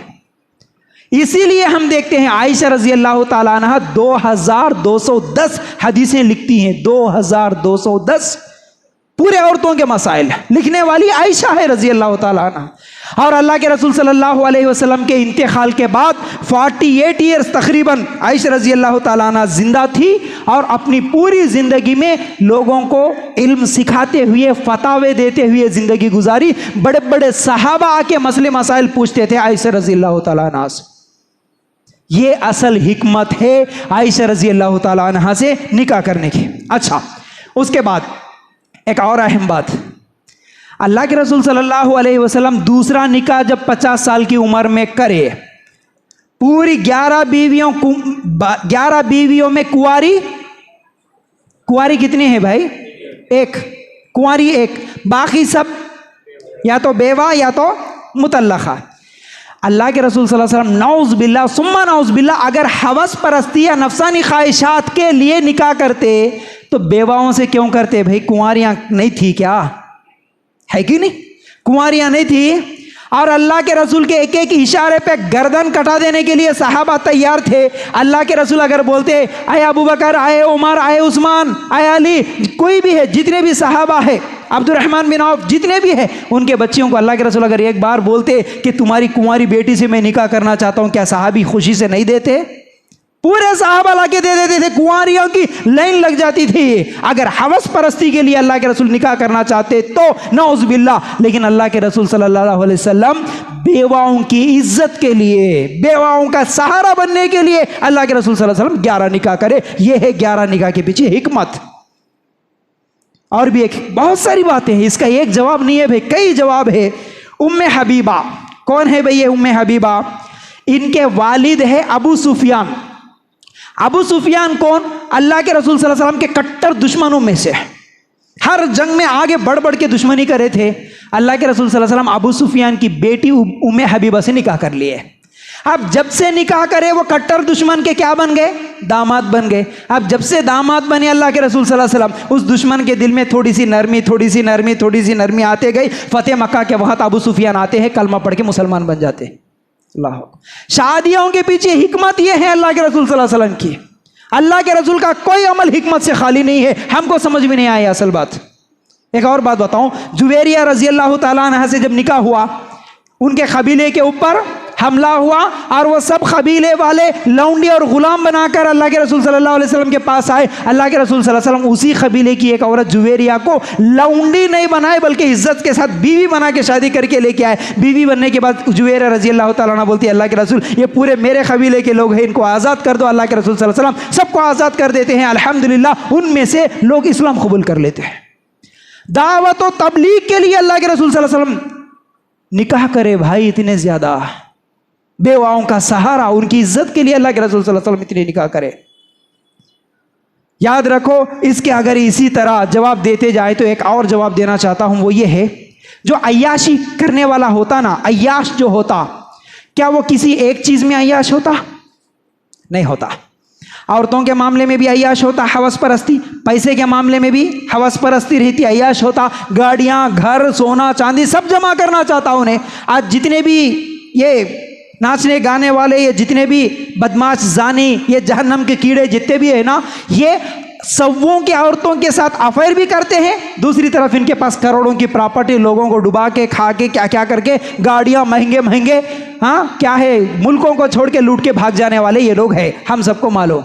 अल्लाह के रसूल सल्लल्लाहु अलैहि वसल्लम नौज़ बिल्लाह अगर अय्याशी या हवस परस्ती के लिए करते तो सिर्फ 11 शादियां करके नहीं खामोश बैठते, अपने लिए ढेरों माल, बंगले, गाड़ियां, सोना चांदी सब जमा करते। लेकिन अल्लाह के रसूल सल्लल्लाहु अलैहि वसल्लम उसमें से कोई चीज़ भी जमा नहीं करे, बल्कि अल्लाह के रसूल सल्लल्लाहु अलैहि वसल्लम की ज़िंदगी तो ऐसे गुजरी। एक मर्तबा किसी बीवी ने अल्लाह के रसूल सल्लल्लाहु अलैहि वसल्लम के जो आराम करने का जो बिस्तर होता ना, वो एक मर्तबा चादर अगर बिछा दिए, एक मर्तबा उठ के देखे तो अल्लाह के रसूल सल्लल्लाहु अलैहि वसल्लम के पीठ पर पूरे निशानात पड़ गए थे चटाई के। तो सोची उनकी बीवी, कहने लगी कि नहीं भाई, वो उसी चादर को अगर डबल टिबल करके अगर थोड़ा नरम करके बिछाऊं तो अल्लाह के रसूल सल्लल्लाहु अलैहि वसल्लम को जिस्म पे निशान नहीं पड़ते, बल्कि उसको थोड़ा नरम करके उसी चादर को डबल टिबल करके मोड़ के बिछा दी। अल्लाह के रसूल सल्लल्लाहु अलैहि वसल्लम जब सुबह उठे तो कहने लगे, इस तरह बिस्तर किसने बिछाया? इस नरमी की वजह से आज तहज्जुद में उठने में मुझे देर हो गई, कल से ऐसा मत बिछाओ।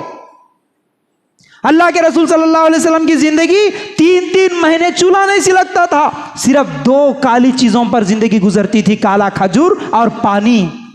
अल्लाह के रसूल सल्लल्लाहु अलैहि वसल्लम कहते थे, मुझे इस दुनिया से क्या लेना देना, मैं तो एक मुसाफिर की तरह हूं, थोड़ी देर के लिए मुसाफिर गर्मी के मौसम में दरख्त के नीचे रहता छांव में, फिर आगे बढ़ता, यह है मेरी मिसाल। इस दुनिया से मुझे क्या लेना देना। अल्लाह के रसूल सल्लल्लाहु अलैहि वसल्लम दुआ करते थे, अल्लाह मुझे गरीब मिस्कीनों में रख, गरीब मिस्किनों के साथ ही मेरी मौत दे, क़यामत के दिन भी गरीब और मिस्किनों के साथ ही मुझे उठा, बोल के अल्लाह के रसूल सल्लल्लाहु अलैहि वसल्लम दुआ करते थे। तो उस नबी के बारे में यह कहना कि नौज़ुबिल्लाह ये अय्याश था, याद रखो ये बहुत बड़ी गलती है। अच्छा, उसके बाद 4 शादियां क्यों, ये भी जवाब मिल गया। अल्लाह के रसूल सल्लल्लाहु अलैहि वसल्लम की 6 साल की उम्र में आयशा रज़ी अल्लाह तआला अन्हा की 6 साल की उम्र में निकाह क्यों हुआ, ये भी जवाब मिल गया। अब एक और एतराज़, उसका जवाब देता हूँ, सुनिए। अल्लाह के रसूल को कार्टून बना के, दाढ़ी में बम लगा के, पगड़ी में बम लगा के जो लोग पेश करते हैं, इस्लाम टेररिज्म सिखाता है, इस्लाम जिहाद सिखाता है, इस्लाम काफिरों को मारना सिखाता है। इस तरह कुरान की कुछ आयतों को उठा के मीडिया में बैठ के लोग बदनाम करने की कोशिश कर रहे हैं। याद रखो मेरे भाइयों, अल्लाह ताला सूरह माइदा की आयत नंबर 32 में फरमाता है, और इसी तरह सूरह अनाम आयत नंबर 108, ये 2 आयतों को अगर निकाल कर देखेंगे तो अल्लाह ताला क्या फरमाते हैं कि मन क़तल नफ्सन बिग़ैरि नफ्सिन औ फ़सादिन फ़िल अर्ज़ि फ़कअन्नमा क़तलन नास जमीआ। कत्ल क्या है?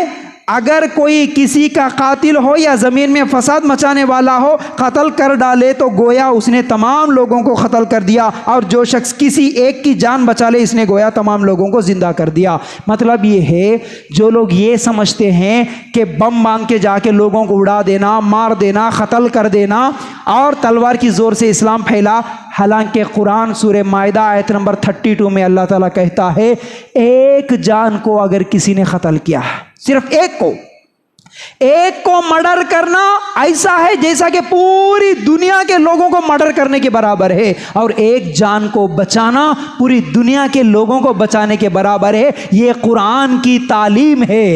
लेकिन आज गैर मुस्लिम बोल रहे नहीं, इस्लाम कत्ल करना सिखाता। अरे कत्ल नहीं, जान बचाना सिखाता इस्लाम, कत्ल करना नहीं सिखाता। इसलिए हम देखते हैं अल्लाह के रसूल सल्लल्लाहु अलैहि वसल्लम कैसे कैसे लोगों को माफ़ करे, अपनी जान के दुश्मनों को माफ़ करे। फतेह मक्का के वक़्त अल्लाह के रसूल सल्लल्लाहु अलैहि वसल्लम के पास कितने लोग आए, कितने दुश्मन सामने थे, आपको मालूम है। सहाबा को कत्ल करने वाले सामने थे। सगे चाचा, अल्लाह के रसूल सल्लल्लाहु अलैहि वसल्लम के सगे चाचा हमजा रज़ी अल्लाह तआला अन्हा को कत्ल करके, सीना चीर के, कलीजा निकाल के चबाने वाले भी सामने आए अल्लाह के रसूल सल्लल्लाहु अलैहि वसल्लम के। तीर की वजह से, तीर मारने की वजह से खुद अल्लाह के रसूल सल्लल्लाहु अलैहि वसल्लम की बेटी हमल से थी, हमल में लगा, बच्चा ज़ाया हो गया। अल्लाह के रसूल सल्लल्लाहु अलैहि वसल्लम की बेटी का इंतकाल हुआ। इस जख्म की वजह से वो दुश्मन भी सामने आया। फतेह मक्का के वक़्त अल्लाह के रसूल 10,000 की फौज लेके गए, कैप्टन की हैसियत से गए। ये सब दुश्मनों को अल्लाह के रसूल चाहते तो सबके सब गर्दन उड़ा देते थे, सबके सबको कत्ल कर देते थे, फिर भी कोई गुनाह नहीं था। लेकिन अल्लाह के रसूल सल्लल्लाहु अलैहि वसल्लम ने किसी को कत्ल नहीं किया, सबको बोला कि जाओ तुम सबको मैंने माफ कर दिया। आज ऐसी माफी दुनिया में अल्लाह के रसूल सल्लल्लाहु अलैहि वसल्लम के अलावा किसी ने की? ऐसा माफ करने वाले हमारे नबी आज ये तोहमत लगाते हैं कि नौज़ बिल्लाह इस्लाम बमबारी करना सिखाता है, कत्ल करना सिखाता है। आपको मालूम, एक वाक़या भी सुनाता हूँ। मुझे जो वक्त दिया गया था मेरे भाइयों, उस वक्त तक इंशाल्लाह कुछ बातें आप लोगों के सामने रखना है। जब मेरा वक्त ख़त्म हो जाऊंगा तो इंशाल्लाह मैं बात रोक दूंगा, ज़रा गौर से सुनना। कैसे अल्लाह के रसूल सल्लल्लाहु अलैहि वसल्लम है, हमारे नबी के अखलाक कैसे, हमारे नबी सल्लल्लाहु अलैहि वसल्लम रहमतुल लिल आलमीन है। एक मरतबा एक अल्लाह के रसूल सल्लल्लाहु अलैहि वसल्लम का दुश्मन आता है, सुमामा नाम है उसका। क्या नाम था भाई? सुमामा, यमन के गवर्नर थे। आए अल्लाह के रसूल सल्लल्लाहु अलैहि वसल्लम को कत्ल करने की नीयत से निकले थे। साहबा ने पकड़ लिया, लेके आए, मस्जिद के अंदर बांध दिए। सुमामा गवर्नर, पैसे वाले, मालदार। अल्लाह के रसूल सल्लल्लाहु अलैहि वसल्लम के साहबा मस्जिद में बांध दिए उनको। थोड़ी देर के बाद अल्लाह के रसूल सल्लल्लाहु अलैहि वसल्लम आए, पूछते हैं, आए सुमामा कैसे हो, खैरियत से हैं, क्या उम्मीद करते हैं तुम मुझसे? सुमामा सर उठा के देखना भी पसंद नहीं करता मोहम्मद सल्लल्लाहु अलैहि वसल्लम। इतना कट्टर दुश्मन था इस्लाम का और नबी का, सर उठा के भी नहीं देखता। बोलता है, और वो भी फख्र और गुरूर के साथ, आए मोहम्मद अगर तुम मुझे कत्ल कर दो, इसका बदला लेने वाले मेरे बहुत सारे लोग आए, और अगर माफ़ कर दो तो तुम जो चाहो मैं इनाम देने के लिए तैयार हूँ। फ़ख्र से बोल रहा, माफ़ करे तो पैसे देता हूँ, इनाम देता हूँ, छोड़ दिए तो अगर मेरा मर्डर करे ना, मेरे भी बहुत है पहुँचे हुए लोग, हाँ देख लेते तुम्हारे को, बोल के आज के ज़माने में हम बोलते ना, ऐसा धमकी दिया। अल्लाह के रसूल बोले साहबा से, साहबा इसको दूध दे दो, इसको पानी पिलाओ, इसको दूध पिलाओ, जाओ। दूसरा दिन हुआ, अल्लाह के रसूल फिर आए, फिर वही सवाल करे, सुमामा खैरियत, फिर वही धमकी देने वाला जवाब देता है। तीसरे दिन अल्लाह के रसूल सल्लल्लाहु अलैहि वसल्लम फिर आए, फिर सवाल करते हैं, वही जवाब देता है। अल्लाह के रसूल के पास पकड़ा गया, अल्लाह के रसूल का दुश्मन है, मस्जिद में बांधा गया, फिर भी गुस्ताखी कर रहा, अल्लाह के रसूल के सामने गुस्ताखी। तीसरा दिन हुआ, अल्लाह के रसूल सल्लल्लाहु अलैहि वसल्लम बोले, इसको छोड़ दो, इसको छोड़ दो, कुछ भी नहीं बोले, छोड़ दो इसको। सुमामा को जब छोड़ दिया गया तो जिस तरह दौड़ते हुए गए ना, थोड़ी ही देर नहीं गुजरा कि उससे भी ज्यादा तेजी के साथ दौड़ते हुए अल्लाह के रसूल सल्लल्लाहु अलैहि वसल्लम के पास आए। अल्लाह के रसूल पूछते हैं, सुमामा मैं तो तुम्हारे को छोड़ दिया ना, क्यों आए? अल्लाह के रसूल तुम छोड़े तो छोड़े, लेकिन मुझे तुम अपना बना के छोड़े, अब तुम्हारे को छोड़ के मैं कहाँ जाता हूँ? बोले छोड़े तो ऐसा छोड़े, तुम अपना बना के छोड़ दिया, अब तो मैं तुम्हारा बन गया, मैं नहीं जाता हूँ। कोई कुरान का दर्स नहीं दिए, कोई हदीस का दर्स नहीं दिए। अल्लाह के रसूल सल्लल्लाहु अलैहि वसल्लम सिर्फ अपने अखलाक पेश करे, अपने अखलाक। जान के कातिल को कोई माफ कर सकता है क्या? नहीं माफ कर सकता। तो इतने अच्छे नबी को छोड़ के मैं कहां जाऊं, बल्कि सुमामा आ गए। अल्लाह अकबर, ये अल्लाह के रसूल सल्लल्लाहु अलैहि वसल्लम के अखलाक थे भाई। ऐसे कई वाक़ियात हैं। एक मरतबा एक आराबी, एक बद्दू किस्म का आदमी आया, मस्जिद में पेशाब कर दिया। मस्जिद में पेशाब, कितनी बड़ी गुस्ताखी है। आज कोई अगर ऐसी हरकत करे, छोड़ सकते हैं हम? कोई नहीं छोड़ता, कत्ल कर देते। किसी भी मजहब के मानने वाले उसकी इबादत गाह में जाके अगर कोई पेशाब कर दे, कोई छोड़ेगा? कोई नहीं छोड़ सकता, वहीं पर जान से मार देंगे। अल्लाह के रसूल सल्लल्लाहु अलैहि वसल्लम के सहाबा उठे रोकने के लिए, अल्लाह के रसूल बोले, नहीं साहबा बैठो बैठो, करने दो उसको, करने दो। पेशाब करते वक्त रोके भी नहीं, करने दो। जब पूरा पेशाब करके मुकम्मल हो गया, उसके बाद अल्लाह के रसूल उसके पास जाते हैं, उसको समझाते हैं, देख ये मस्जिद है, ये अल्लाह की इबादत करने की जगह है, यहाँ पर गंदगी नहीं करते। इस तरह कुछ अच्छी बातें समझा के छोड़ दिए। वो गया, पूरे कबीले वालों को बताया मोहम्मद सल्लल्लाहु अलैहि वसल्लम से बेहतर अखलाक वाला नहीं है। पूरे कबीले वालों को लेके आके इस्लाम कबूल कर लिया वो। मेरे भाई, अल्लाह के रसूल के अखलाक, अगर ऐसे वाक़ियात बताऊं तो 50 वाक़ियात है अल्लाह के रसूल सल्लल्लाहु अलैहि वसल्लम ने कैसे माफ़ कर दिया लोगों को। तो आज ये कहते हैं कि इस्लाम जिहाद सिखाता है, लोगों को कत्ल करना सिखाता है। जिहाद का असल मतलब होता है, जिहाद का मतलब क्या? जब भी किसी आज हमारे पास इतना डर हो गया, माँ गैर मुस्लिम के पास जाके जिहाद का लफ्ज़ भी नहीं निकाल सकते भाई। लफ्ज़ निकाले तो क्या हो जाता हमारे ऊपर। अरे भाई उसको समझाओ। देख मेरे गैर मुस्लिम भाई, जिहाद का मतलब होता कोशिश करना, जिद्दोजहद करना, कोशिश करना। मैं मेरे दिमाग से बुराइयों को ख़त्म करने के लिए जो कोशिश कर रहा हूँ वो भी जिहाद है। मैं मेरे बीवी बच्चों को पालने के लिए मेहनत कर रहा हूँ, वो भी कोशिश है, वो भी जिहाद है। अल्लाह ताला सूरह फुरक़ान आयत नंबर 52 में फरमाता है, फ़ला तुतिइल काफ़िरीन वजाहिदहुम बिही जिहादन कबीरा। तर्जुमा क्या है इसका? इन काफिरों के साथ आप जिहाद करो, बड़ा जिहाद कुरान के ज़रिए से। कुरान से जिहाद करो बोल रहे अल्लाह ताला। आप कुरान से जिहाद बोले तो ऐसा कुरान लेके मारे तो मर जाता कौन तो भी।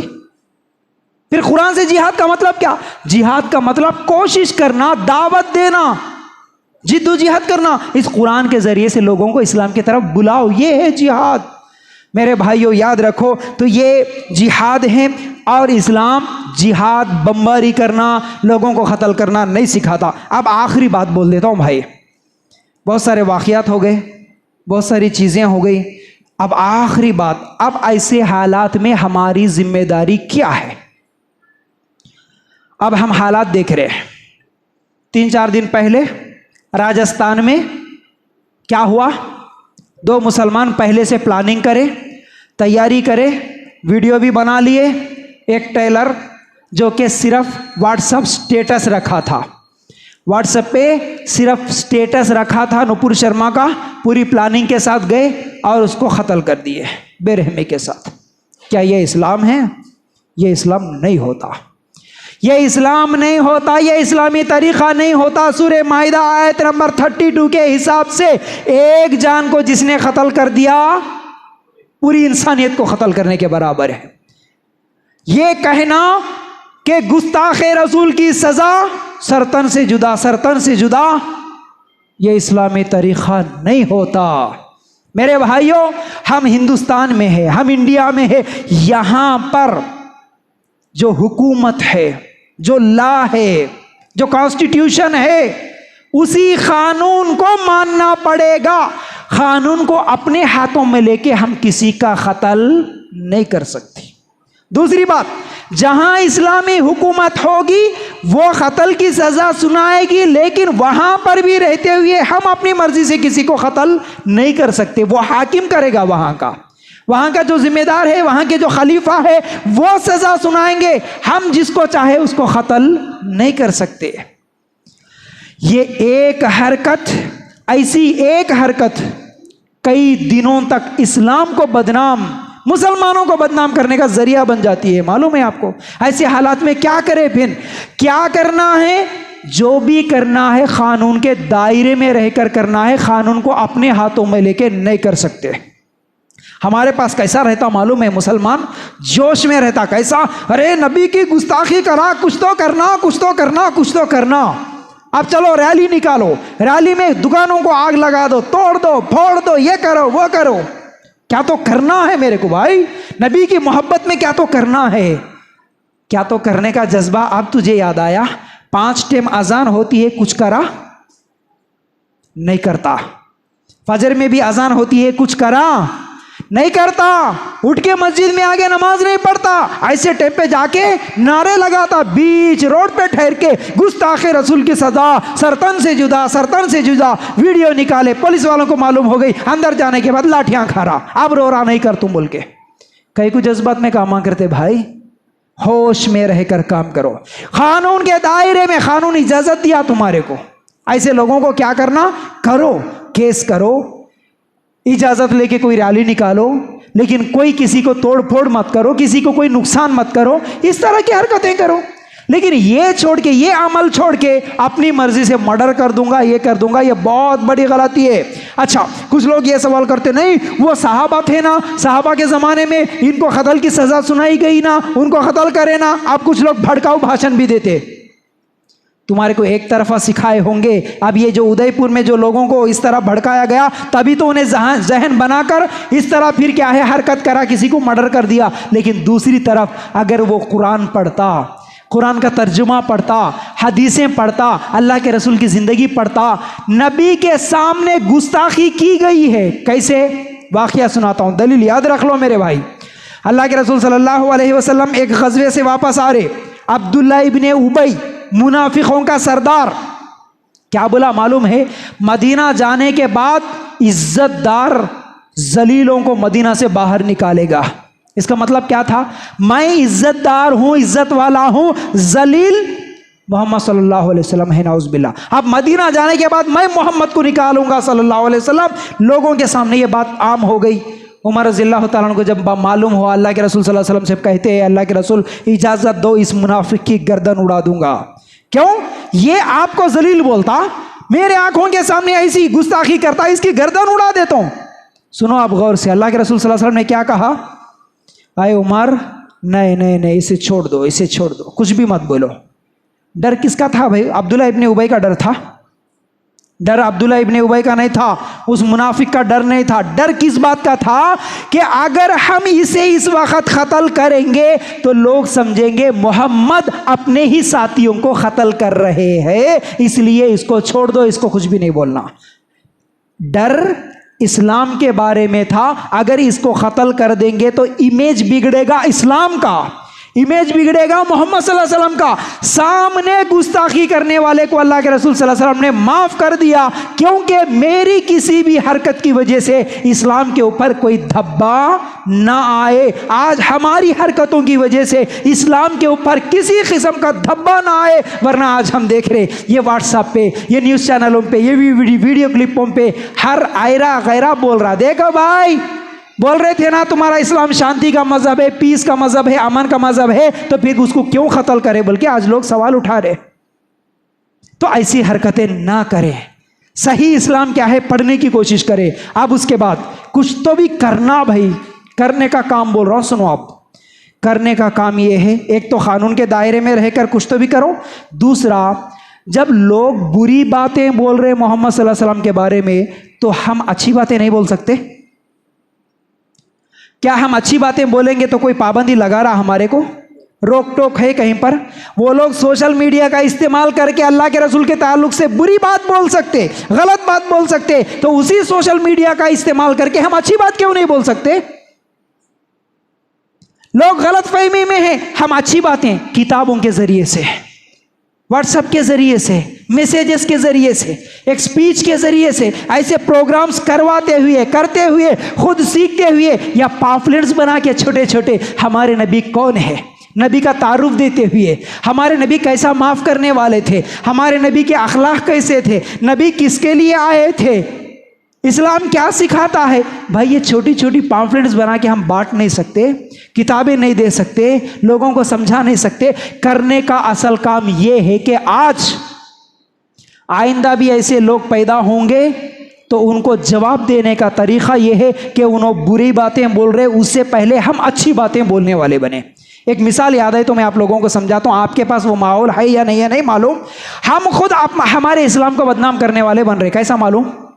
आप किसी ईसाई जो क्रिश्चियन होता ना, क्रिश्चियन के ऑटो को या क्रिश्चियन के कार के पीछे या उनके चर्चों के ऊपर एक सिंबल देखते, कबूतर का सिंबल रहता, देखे होंगे ना, उनके पोस्टर्स जब होते वहां पर भी कबूतर का सिंबल होता। कबूतर किस चीज का इशारा देता?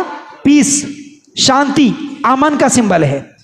हमारे मुसलमान पल्सर 220 खरीद लेके उन्हें सामने तलवार लटका लेता है ना, ग्रीन कलर का, 2 खजूर के झाड़ा, नीचे तलवार। ये है मुसलमान, तलवार पकड़ लेके घूमता, कोई भी बोले तो मर्डर करता, कोई भी कुछ बोले तो गर्दन उड़ा देता। अरे हम खुद एडवर्टाइजमेंट कर रहे हैं कि इस्लाम तलवार के जोर से पहला। ये तलवार की क्या जरूरत है भाई? हम खुद बदनाम कर रहे हैं हमारी हरकतों की वजह से। तो करना है, अच्छा काम करो, सोच से करो, हमेशा करो। खाली हम क्या करते हैं, ऐसा कोई तो भी कुछ तो भी बोले तो जोश में आते, जज्बात में आके 4 दिन रैलियां निकालते, उसके बाद अपने दुकान में, अपने मकान में मस्त खलास भूल जाते। जेल में जाने वाला जेल में चले जाता, साल साल उन्हें जिंदगी गुजार देता। कितनी माएँ रो रही जिनके बच्चे रैलियां में पकड़े गए, जिनको अंदर कर दिया गया, पूरी जिंदगियां बर्बाद कर ले, उनकी माँ बहनें रो रही बेचारी। ऐसी हरकतें नहीं करना, काम करो, लंबा काम करो। बिजली की रोशनी रहती ना, बिजली, बारिश में कड़कती बिजली कैसी रहती, रोशनी आती, अरे बिजली की रोशनी कैसी है भाई, लेकिन कुछ फायदे की है। अगर एक छोटा चिराग सिलगा दिए, रात तमाम जलते रहती है। छोटा चिराग फायदे वाला या बिजली की रोशनी? चिराग। हम भी कैसे हैं, बिजली की तरह है, खाली कड़कते, एकदम चमकते, बुझ जाते साथ ही। हमको चिराग की तरह काम करना, हमेशा करना भाई। दावती दीन का काम करते रहो, गैर मुस्लिमों से सोहबत बनाओ, उनको समझाते रहो, सोशल मीडिया के जरिए से अच्छी अच्छी बातें बोलो, अच्छे अच्छे मैसेजेस लिखो, खुद सीखो ये सब बातें, उसके बाद बोलो। करेंगे ना भाई इंशाअल्लाह? पूरे लोग जवाब नहीं दिए ऐसा दिख रहा। हम सब इंशाअल्लाह दावते दीन का काम करेंगे, हमारे नबी सल्लल्लाहु अलैहि वसल्लम के अच्छे अखलाक लोगों को बताएंगे इंशाअल्लाह। हम खुद पहले सीखने वाले बनेंगे, दूसरों को समझाएंगे, सिखाएंगे, अमन और शांति को कायम रखेंगे इंशाअल्लाह, इस्लाम का सही पैगाम पहुंचाएंगे। तो इंशाअल्लाह ऐसा बोलने वाले ये जहन्नम के कीड़े, ये जहन्नम के कुत्ते हैं, बल्कि उससे भी बदतरीन लोग हैं, इनके बारे में सोचने की हमको ज़रूरत ही नहीं है। अल्लाह ताला ने खुद कहा कि ये क़यामत के दिन बदतरीन मखलूक होंगे, ये जितने भी मुशरिक काफिर है, इनके बारे में टेंशन लेने की ज़रूरत नहीं। तुम अच्छा काम करते जाओ, करते जाओ, ऐसे भोंकने वाले कुत्ते सौ भी भोंके, कुछ भी असर नहीं होगा इंशाअल्लाह। हम खामोश बैठे इसीलिए उनकी बातों का असर हो रहा, जब हम अच्छी बातें बोलने लगेंगे ना, उनकी बुरी बातों का कोई असर नहीं होगा इंशाअल्लाह। तो उम्मीद करता हूँ बातें समझ में आगे होंगी। अल्लाह ताला से दुआ है कि अल्लाह हमें कहने सुनने से ज़्यादा अमल की तौफीक अता फरमाए। अल्लाह हम सबको कुरान और सुन्नत के मुताबिक अमल करने की तौफीक अता फरमाए। ऐ अल्लाह हम सबको दुनिया में भी और आखिरत में भी कामयाबी अता फरमा। अल्लाह हम सबको जन्नतुल फिरदौस में जगह अता फरमा। व आखिरु दावाना अनिल हम्दुलिल्लाहि रब्बिल आलमीन। अस्सलामु अलैकुम व रहमतुल्लाहि व बरकातुहू। जज़ाकल्लाह।